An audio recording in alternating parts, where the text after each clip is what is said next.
الحمدللہ رب العالمین والصلاة والسلام علی سید المرسلین اما بعد فاعوذ باللہ من الشیطان الرجیم بسم اللہ الرحمن الرحیم پڑھئے الصلاة والسلام علیک یا رسول اللہ وعلی آلک واصحابک یا حبیب اللہ الصلاة والسلام علیک یا نبی اللہ وعلی آلک واصحابک یا نور اللہ۔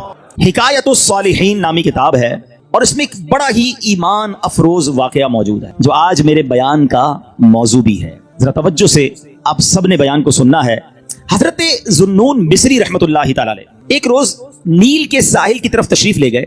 اس وقت آپ بڑی گہری سوچ میں مگن تھے۔ اچانک آپ نے ایک بہت بڑے بچھو کو دیکھا کہ تیزی سے وہ ساحل کی طرف جا رہا ہے۔ آپ اس کی طرف متوجہ ہوئے کہ اتنا بڑا بچھو اور یہ پانی کی طرف کیوں جا رہا ہے۔ آپ بھی پیچھے پیچھے گئے تو آپ نے دیکھا کہ دریا میں سے ایک مینڈک نکلا اور وہ بچھو اس مینڈک پہ سوار ہو گیا اور مینڈک تیرنے لگ گیا۔ آپ حیران ہو گئے کہ یہ تو کوئی راز کی بات لگتی ہے، بچھو اور مینڈک کی دوستی تو نہیں ہوتی، یہ تو ایسا لگتا ہے کہ اس کے لیے سواری کا انتظام کیا گیا ہے اور یہ دریا پار کرانے کا نظام بنایا گیا ہے۔ آپ کو بڑا تجسس ہوا، آپ بھی دریا پار کر کے دوسری طرف پہنچ گئے۔ مینڈک نے کیا کیا، اس بچھو کو اگلے کنارے پر اتار دیا۔ اب بچھو پھر چلنے لگا، آپ پیچھے جانے لگے۔ حضرت ذوالنون مصری رحمۃ اللہ تعالی دیکھتے ہیں کہ تھوڑا آگے گئے تو ایک شخص زمین پر بدہوش پڑا ہوا ہے، بے ہوش۔ اس کے سینے پر ایک بہت بڑا اژدہا، بہت بڑا سانپ اسے ڈسنے کے لیے تیار ہے۔ اس بندے کو پتہ ہی نہیں وہ بے ہوش پڑا ہوا ہے، مگر اس بچھو نے رائٹ ٹائم اچانک وہاں پہنچ کر اس سانپ کو ڈنک مارا اور اس بندے کی حفاظت کا انتظام کیا۔ وہ سانپ وہیں پر مر گیا اور بچھو واپس چلا گیا۔ حضرت ذوالنون مصری حیران کہ مالک یہ تیرے عجب راز ہیں، اس بے ہوش بندے کو تو پتہ ہی نہیں ہے کہ اس کی حفاظت کے لیے تو نے انتظام کیا کیا ہے۔ لیکن حضرت ذوالنون مصری رحمۃ اللہ تعالی علیہ سب کہتے ہیں کہ میں سمجھ گیا کہ یہ بندہ ہے بہت بڑی چیز، اللہ کا بڑا نیک بندہ ہے کہ اس کی حفاظت کے لیے رب نے دوسرے علاقے سے بچھو بھیجا جس نے سانپ کو ڈسنے سے روک لیا، حالانکہ بندہ بے ہوش پڑا تھا۔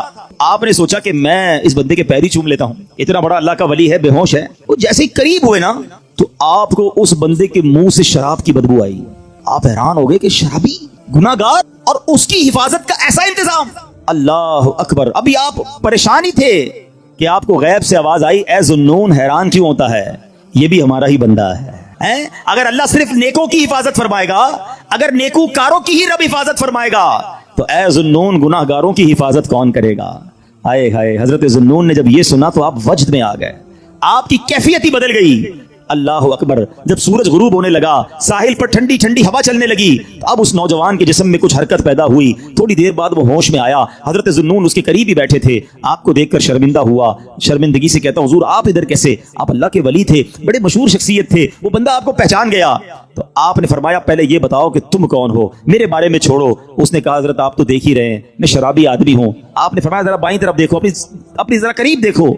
اس بندے نے دیکھا تو مرا ہوا بہت بڑا سانپ پڑا ہوا۔ حضرت ذوالنون مصری نے اب اس کو سارا واقعہ سنایا کہ میں تو کہیں اور تھا، میں نے ایک منظر دیکھا، بچھو اور مینڈک کے پیچھے ادھر آیا، اللہ نے تیری حفاظت کا کیسا انتظام کیا، تو رب کی نافرمانی کرتا ہے اور وہ مالک تیری حفاظت فرما رہا ہے۔ اللہ اکبر۔ جب اس شرابی نے یہ واقعہ سنا وہ زاروں کتار رونے لگا اور اس کے بعد اس نے اس نے بڑا کمال کا جملہ کہا، اگر وہ ذات گناہ گاروں کو ایسا نوازتی ہے تو پھر نیکوں کو کیسا نوازتی ہوگی؟ جب اپنے نافرمانوں کو وہ ایسا نوازتا ہے تو اپنے فرما برداروں کو کیسا نوازتا ہوگا؟ یہ کہہ کر وہ شخص نے سارے گناہوں سے توبہ کی، اب مجاہدات کرنے لگا، اب عبادتیں کرنے لگا۔ ایک وقت ایسا آیا کہ اس بندے کا شمار اللہ کے مقبول بندوں میں ہونے لگ گیا، وہ بھی اللہ کا ولی بن گیا۔ میرے پیارے اسلامی بھائیوں، مدنی چینل کے ناظرین، یہ واقعہ ہم سب کے لیے بہت بڑا پیغام ہے۔ ہم اللہ کی نافرمانی کرتے ہیں اور روزانہ ہی کرتے ہیں، مگر وہ رب ہم سے نعمتوں کو روکتا نہیں ہے، وہ ہم سے اپنی نعمتوں کو نہیں روک رہا، ہمارا رزق بند نہیں ہو جاتا۔ دنیا کا کیا دستور ہے، یہاں کاروباری لوگ بھی بیٹھے ہیں، ہمارے پاس کوئی بندہ نوکری کرے، ہم اس کو کہیں بیٹا آپ کا کام یہ ہے کہ روزانہ جانا ہے، اپنے مارکیٹ سے وصولی کرنی ہے، اور یہ موٹر سائیکل میں آپ کو دیتا ہوں کیونکہ آپ کو روز جانا ہے، سفر کے لیے آپ کو موٹر سائیکل دیتا ہوں۔ بڑا مینیجر بن جاتا ہے، لوگ گاڑی دیتے ہیں، ٹھیک ہے۔ اچھا اب وہ سیٹ جو ہے وہ دیکھے کہ یہ جاتے کہیں نہیں ہے، سارا دن ادھر ہی بیٹھا رہتا ہے، ایک دن، 2 دن، 15 دن، 1 مہینہ، پھر وہ کیا کہے گا؟ بھائی یا تو وصولی کرنے جاؤ یا ورنہ میری موٹر سائیکل واپس کرو۔ فائدہ کیا تمہیں موٹر سائیکل دینے کا؟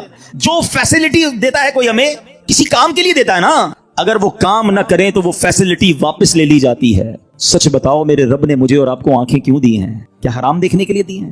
تلاوت کے لیے دی ہیں، ماں باپ کو محبت سے دیکھنے کے لیے دی ہیں، اللہ کے گھر کو دیکھنے کے لیے دی ہیں، اللہ نے جو حلال چیزیں ہمیں دی ہیں وہ دیکھنے کے لیے دی ہیں۔ کبھی ایسا ہوا کہ ہم حرام دیکھیں اور اندھے ہو جائیں؟ یار میری آج آنکھیں بند ہو گئی، کیوں؟ بس وہ حرام دیکھ لیا تھا۔ نہیں، ہم گناہ کر رہے ہیں، وہ نعمتیں نہیں روک رہا۔